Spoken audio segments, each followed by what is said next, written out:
Halo Sobat ISK, kali ini kita akan membahas film kisah nyata yang dirilis pada tahun 2003. Film ini menceritakan tim dari pasukan elit Navy SEAL Amerika Serikat saat menjalankan sebuah tugas operasi khusus di wilayah konflik yang terjadi di negara Nigeria. Dalam film ini kita akan diperlihatkan dengan bagaimana kehebatan skill para anggota Navy SEAL yang pada akhirnya profesionalitas mereka harus diuji dengan situasi kemanusiaan. Saat hati nurani mereka tersentuh dan terpaksa harus melanggar perintah atasannya. Lalu bagaimana kisah selengkapnya? Langsung saja kita simak alur cerita film Year of the Sun. Film ini berlatar pada tahun 1970 di benua Afrika, tepatnya di negara Nigeria, di mana saat itu sedang terjadi konflik perang saudara yang lebih dikenal dengan Perang Biafra. Tragedi ini terjadi setelah dekolonisasi formal dari Inggris yang menyebabkan timbulnya ketegangan politik, ekonomi, etnis, budaya, hingga agama. Peristiwa inilah yang melatar belakangi pasukan Amerika untuk melakukan sebuah tindakan. Di siang itu di atas kapal induk USS Harry Truman yang sedang berlayar di perairan Afrika, seorang kapten yang bernama Bill Rhodes kembali memerintahkan sebuah tim Navy SEAL yang dipimpin oleh Letnan AK untuk melakukan misi terakhir, yaitu untuk menjemput seorang dokter wanita bernama Lena Kendricks dan seorang pastor serta dua orang biarawati yang sedang melakukan pekerjaan kemanusiaan serta misionaris di daerah terpencil bernama Yolingo di wilayah tenggara Nigeria. Tanpa buang waktu, tim yang terdiri dari 8 orang pasukan elit Navy SEAL itu langsung bersiap untuk melakukan tugasnya dengan dilengkapi perbekalan amunisi serta logistik untuk target waktu 3 hari. Mereka pun berangkat pada malam hari menggunakan pesawat penerjun pasukan dengan skill kamuflase serta menyusup dengan cara senyap.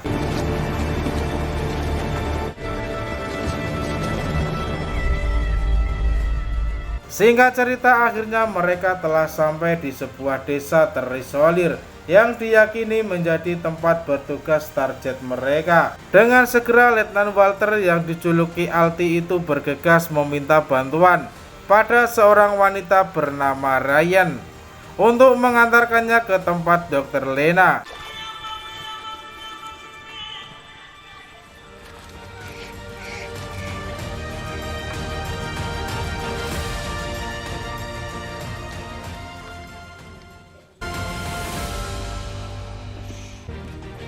Dan tanpa basa-basi, Alti langsung menjelaskan tujuan utama mereka. Kemudian memerintahkan Dr. Lena supaya berkemas untuk meninggalkan tempat itu. Mereka bersiap untuk mengevakuasi keempat orang yang menjadi target utama.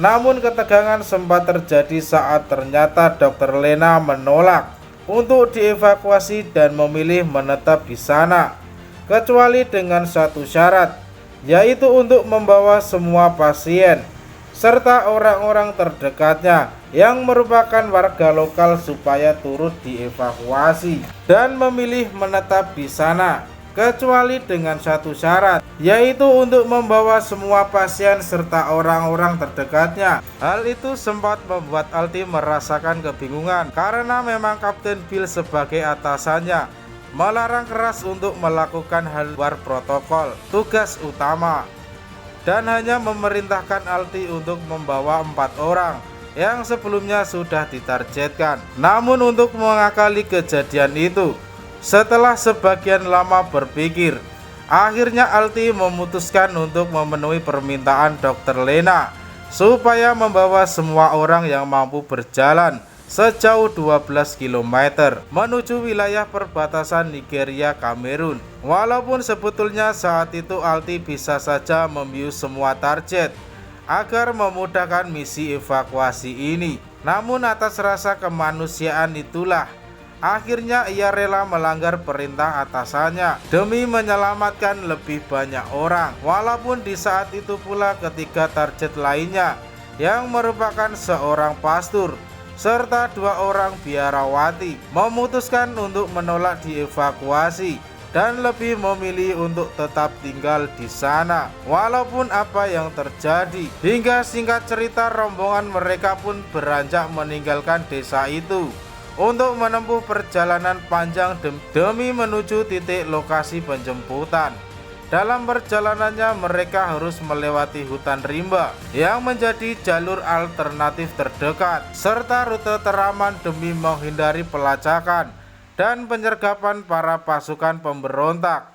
Walaupun sebetulnya aksi mereka sudah mulai terendus, karena di saat yang sama di tempat lain para pasukan pemberontak yang dipimpin oleh Kolonel Idris Sedi serta kaki tangannya yang bernama Tarwasih mulai melakukan pergerakan. Dan beberapa saat setelah kepergian pasukan Navy SEAL serta rombongannya, tiba-tiba pasukan pemberontak mendatangi desa terpencil itu untuk memburu siapapun yang berani memasuki wilayah kekuasaan mereka.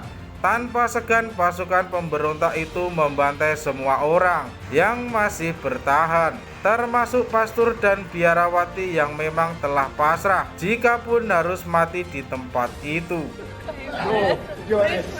Go. Dari sana mereka langsung melakukan misi perburuan demi bisa menangkap semua rombongan yang saat ini melakukan pelarian ke perbatasan. Mereka memobilisasi pasukan-pasukan kecil untuk berpatroli ke seluruh hutan demi melakukan pelacakan. Sementara di tempat lain tim Navy SEAL bersama rombongannya masih terus berjalan melewati hutan rimba itu. Mereka dipaksa untuk terus bergerak seakan berlomba dengan waktu untuk menghindari keterlambatan waktu penjemputan yang sebelumnya telah ditetapkan. Namun di malam itu Dr. Lena memohon kepada Alti untuk memberikan waktu istirahat pada semua rombongan yang sudah merasakan kelelahan, dan dengan terpaksa Alti mengabulkan permintaannya walaupun hal ini sangat membahayakan bagi mereka. Lantas Alti langsung memerintahkan semua timnya untuk membuat parameter keamanan. Di tengah situasi malam yang mencekam itu, tiba-tiba mereka dikejutkan saat Lex memberitahukan informasi lewat radionya bahwasanya dia melihat pergerakan yang diduga mereka adalah kelompok pemberontak yang sedang berpatroli melewati rute tersebut. Hingga seketika suasana berubah menjadi panik dan menegangkan. Kemudian Alti memerintahkan semua rombongannya untuk senyap tanpa suara sedikit pun. Walaupun suara tangisan dari seorang bayi sempat terdengar oleh para pasukan pemberontak, namun di dalam pekatnya malam itu mereka berhasil bersembunyi dan lolos dari sergapan musuh yang berjumlah 2 kali lebih banyak dari mereka. Hingga singkat cerita, setelah sekian lama mereka melanjutkan perjalanan. Akhirnya di pagi itu mereka telah sampai di titik penjemputan yang sebelumnya telah direncanakan. Di saat yang sama terlihat 2 helikopter jenis HSE-84 Red Hawk mengudara dan mencoba melakukan kontak radio kepada Si dengan tanda asap yang diberikan. Akhirnya helikopter itu berhasil menemukan mereka. Tanpa buang waktu, tim Navy SEAL pun langsung menyelesaikan tugasnya untuk mengevakuasi target mereka, yaitu Dr. Lena.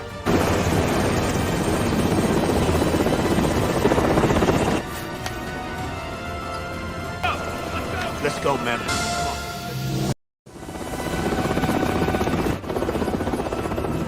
Why doesn't the other helicopter come over? They'll be fine. Keep moving. Come on, hurry up. Gotta move. Quick, get back. Wait, back. Keep your head down. Namun ketegangan sempat terjadi saat ternyata mereka menolak untuk membawa warga sipil dan hal itu benar-benar membuat Dr. Lena kecewa. Dengan berat hati mereka harus tega meninggalkan para pengungsi itu di dalam hutan. Ini semua dilakukan demi tugas dan perintah yang memang sudah seharusnya mereka lakukan.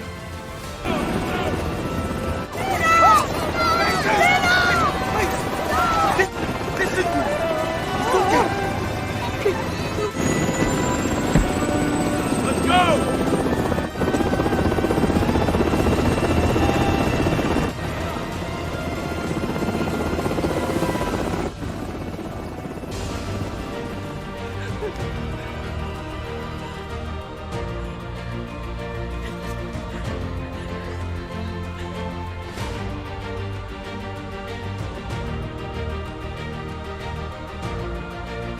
Namun sebuah situasi mencengangkan pun terjadi saat semua tim di atas helikopter melihat desa Yolingo kini telah hancur, dan yang paling mengejutkan semua orang di desa itu dibantai secara keji oleh para pemberontak. Seketika Alti tertegun dan merenung setelah melihat apa yang dilakukan pemberontak pada orang-orang tak berdosa.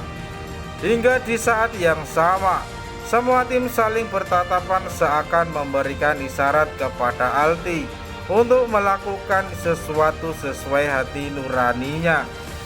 Dan dengan keyakinannya akhirnya Alti meminta kepada pilot untuk berputar arah.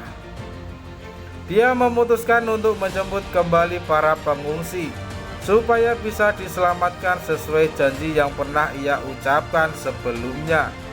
Karena keterbatasan daya angkut saat itu, Alti mendahulukan pengungsi renta dan anak-anak naik untuk diantarkan ke wilayah perbatasan negara Kamerun.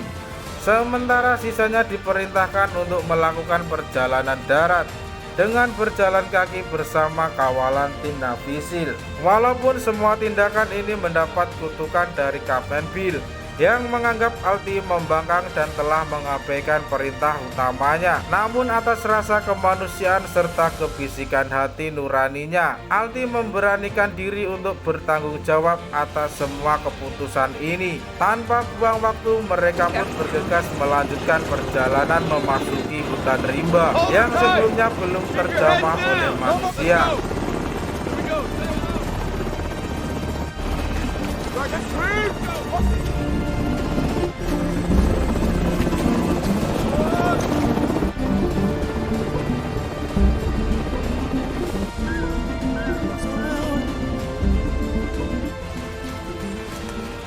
Waters juga meminta rekannya untuk menghubungi markas pusat, meminta bantuan evakuasi di perbatasan Nigeria, namun ditolak oleh komandannya karena ia telah melanggar perintah. Salah satu pemberontak bernama Tarwasi menemukan sisa granat asap di tempat evakuasi dan melaporkan bahwa ini milik tentara Amerika. Cameroon. Dia berhasil melihat pergerakan musuh yang terus membuntuti tim mereka dengan menggunakan pencitraan satelit. Dan atas informasi itu, Alti segera mengajak semua rombongan pengungsi itu untuk bergegas pergi demi memperjauh jarak di antara mereka. Namun masalah mulai datang saat sekali lagi Lek yang ditugaskan menjadi pembuka jalur mendapatkan hambatan. Karena dari kejauhan ia melihat beberapa suku Igbo telah dihabisi oleh pemberontak anti pemerintah di sebuah desa terpencil. Dari sinilah hati nurani Alti kembali diuji. Di suatu sisi dia harus segera melanjutkan perjalanan demi mengejar waktu. Namun di sisi lain ia tak kuasa melihat pembantaian. Dia tak kuasa melihat pembantaian keji di depan matanya sendiri. Hingga dari sana ia memutuskan untuk melibatkan diri atas kejadian itu dan memerintahkan timnya untuk mempersiapkan diri dalam situasi tempur. Sil dan Flaya sebagai sniper diperintahkan untuk memposisikan diri dan melakukan serangan jarak jauh. Sementara sisa tim lainnya bergerak bersama Alti untuk menyerang pemberontak itu dari jarak dekat. On site.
The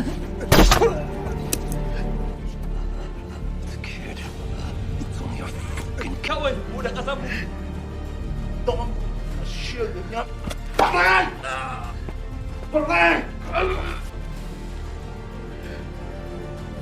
look at you.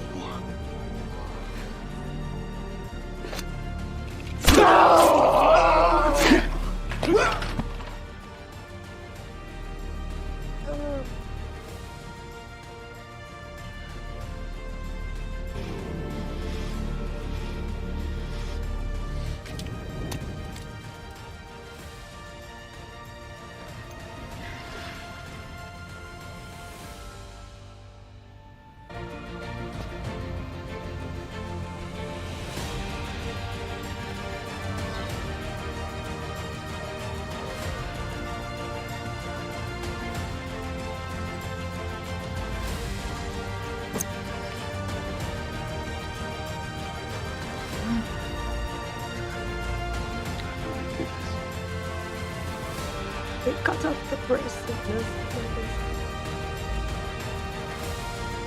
This is what they Hingga dengan skill serta kerjasama tim yang dia lakukan, akhirnya mereka berhasil melumpuhkan puluhan pemberontak itu. Dan di saat yang sama mereka baru menyadari bahwa kekejaman yang selama ini dilakukan para pemberontak itu memang benar-benar nyata.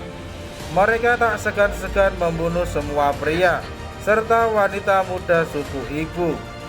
Namun yang lebih parah lagi, mereka menguliti payudara semua wanita yang sedang mempunyai bayi, supaya mereka tak bisa memberikan ASI pada anaknya. Hal ini pula yang meyakinkan Aldi serta semua tim bahwa keputusan mereka untuk melanggar aturan atasannya itu memang tepat.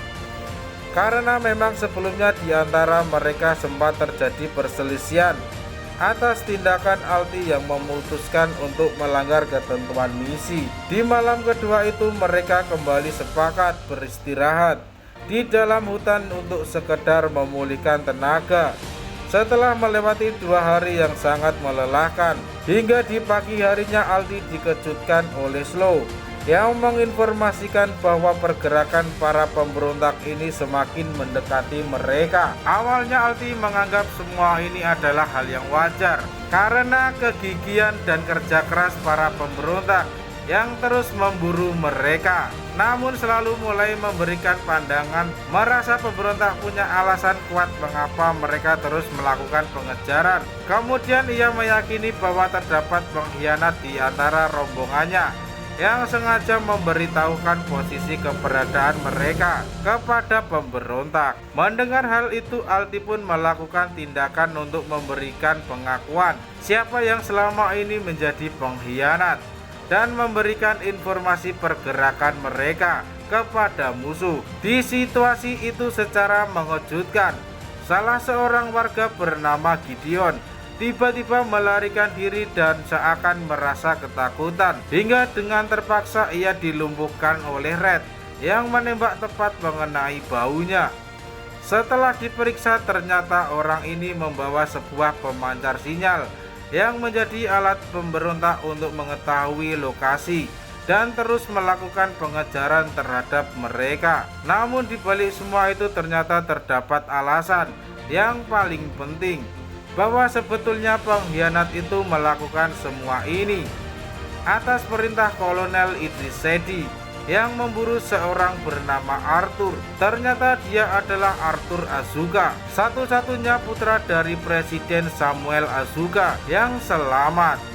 Selama ini dia diburu oleh pemberontak untuk bisa membunuhnya, karena memang dia satu-satunya ahli waris presiden yang sah, serta pewaris tunggal keturunan darah suku ibu yang saat ini sedang berusaha dimusnahkan. Dan atas hal itulah selama ini ia bersama pengawalnya yang bernama Kolonel Okezi menyamar sebagai warga sipil biasa untuk menghindari ancaman pembunuhan dari kelompok pemberontak. Setelah mengetahui berita besar ini, Aldi serta timnya semakin yakin bahwa saat ini mereka benar-benar mengemban tugas tanggung jawab yang sangat besar.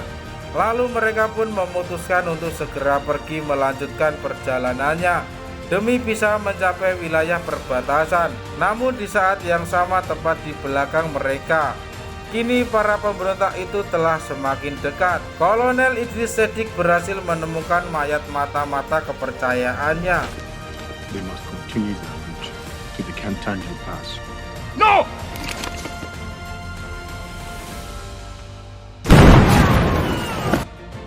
Dan itu semua menjelaskan bahwa strateginya telah berhasil terbongkar. Di waktu itu pula ajudannya terus menghubungi pasukannya di tempat lain untuk melakukan pengepungan dan penyergapan pada rombongan pengungsi serta tim Navy SEAL tersebut. Mereka pun langsung memobilisasi pasukan ke setiap penjuru supaya bisa berhasil menemukan rute pelarian semua orang yang menjadi target selama ini, sehingga saat tim Navy SEAL telah memasuki sebuah wilayah padang ilalang yang berada di dekat perbatasan Tanjile, Mopor kembali menunjukkan instingnya. Dia merasakan adanya bahaya yang berada tepat di depannya. Walaupun ternyata saat itu mereka hanya mendapati seekor babi hutan yang sedang melintas. Tapi tak lama kemudian Lex kena bidikan tembakan sniper musuh yang ternyata berhasil melihat pergerakannya. Seketika situasi berubah menjadi kepanikan saat semua tim Navy SEAL berusaha memberikan perlindungan serta menyelamatkan Lex yang tertembak tepat di bagian bahunya. Dan rentetan tembakan itu menjadi awal pertempuran secara langsung antara kedua belah pihak untuk pertama kalinya.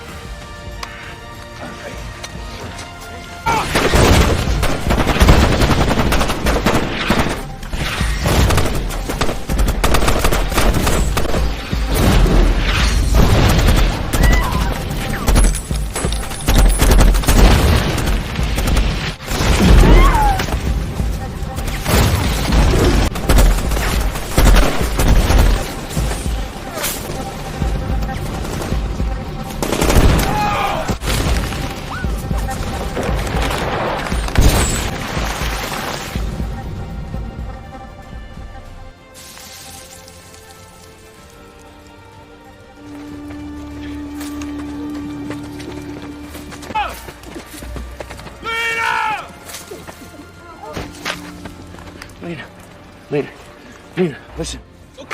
Saat itu Alti berusaha membuat jarak dengan para pengungsi di belakangnya supaya terhindar dari serangan musuh yang memang banyak menggunakan senjata RPG. Hingga kejadian mengejutkan terjadi saat Slot terkena tembakan tepat di dadanya dan akhirnya harus gugur di tempat itu.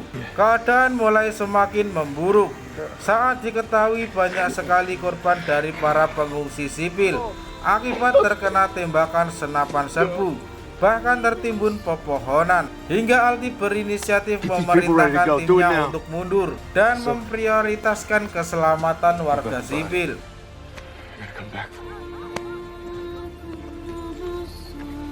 Enemy got. And lay down, cover fire for red on my mark.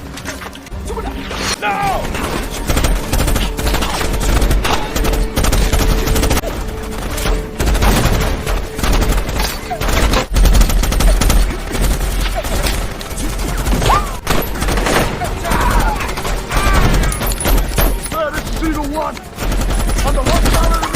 Di tengah gempuran itu, Si sempat berusaha menghubungi pusat komando di kapal induk untuk meminta bantuan serangan udara. Walaupun saat itu mereka tak yakin bahwa komunikasi itu bisa berhasil sampai.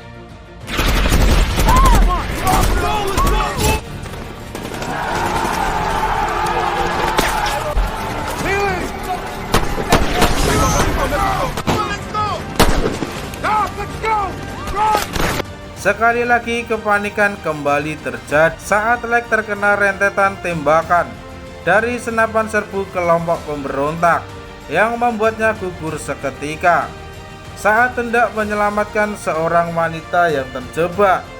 Kemudian saat menyadari ujung tombak timnya kini telah gugur, Alti memerintahkan tim yang tersisa untuk melemparkan semua granat demi menghambat laju pasukan pemberontak.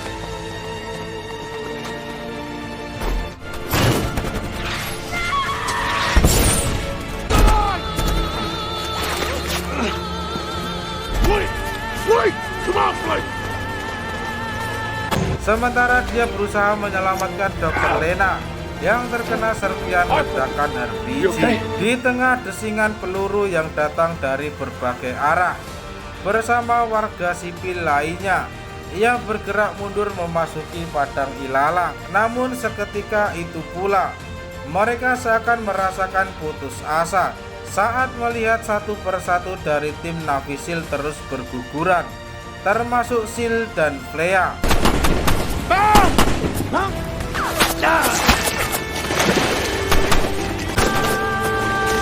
Namun di saat yang sama di tempat lain, di atas kapal induk USS Haritoman, ternyata mereka berhasil menerima pesan radio untuk memberikan bantuan serangan udara. Dengan segera 2 unit pesawat tempur dilesatkan menuju lokasi pertempuran demi menyelamatkan pasukan Navisil yang tersisa.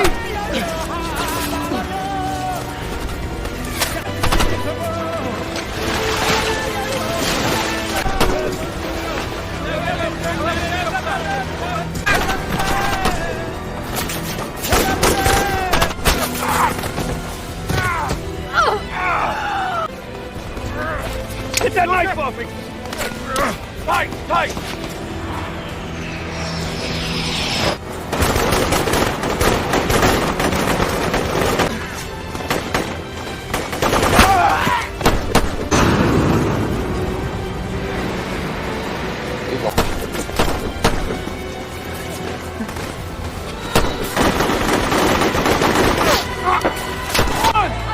Sementara para pengungsi kini telah berhasil sampai di pintu perbatasan Nigeria dan Kamerun. Walaupun dengan tegas pihak pasukan perbatasan Kamerun menolak membukakan gerbang untuk para pengungsi. Di akhir perjuangannya, Alti dan Doc yang sedang berusaha menyelamatkan Z dikejutkan dengan suara panggilan radio yang ternyata berasal dari para pilot pesawat tempur Angkatan Laut Amerika. Dengan segera Alti memberikan titik koordinat serta memberikan tanda asap untuk memberitahukan pilot supaya melakukan serangan di lokasi itu. Hingga tak lama kemudian terdengar suara desingan pesawat. Sementara Z ini mengalami sekarat akibat terkena tembakan yang tepat mengenai dadanya.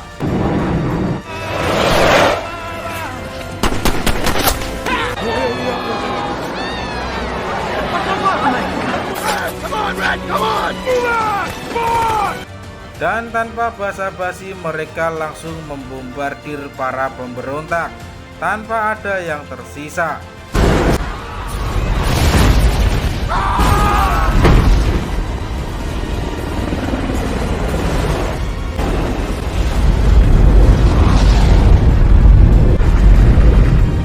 Selang beberapa menit terlihat 3 unit helikopter juga tiba di tempat itu. Dan ternyata itu adalah Kapten Bill bersama tim penyelamat lainnya yang datang untuk menjemput semua tim Navisil. Di saat yang sama Kapten Bill langsung bergegas menyambut Alti serta anak buahnya yang masih hidup, di antaranya Red Dog serta Z, untuk segera diberikan perawatan. Sementara kru lainnya mencari mayat tim Navisil yang telah gugur.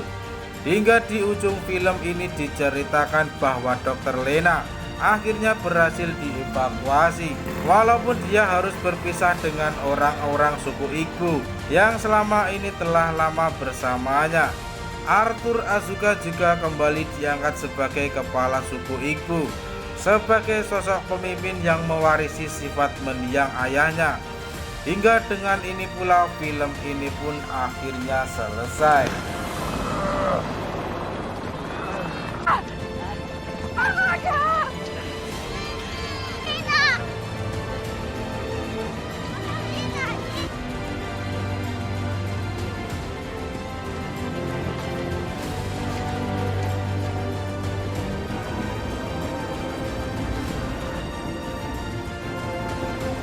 Government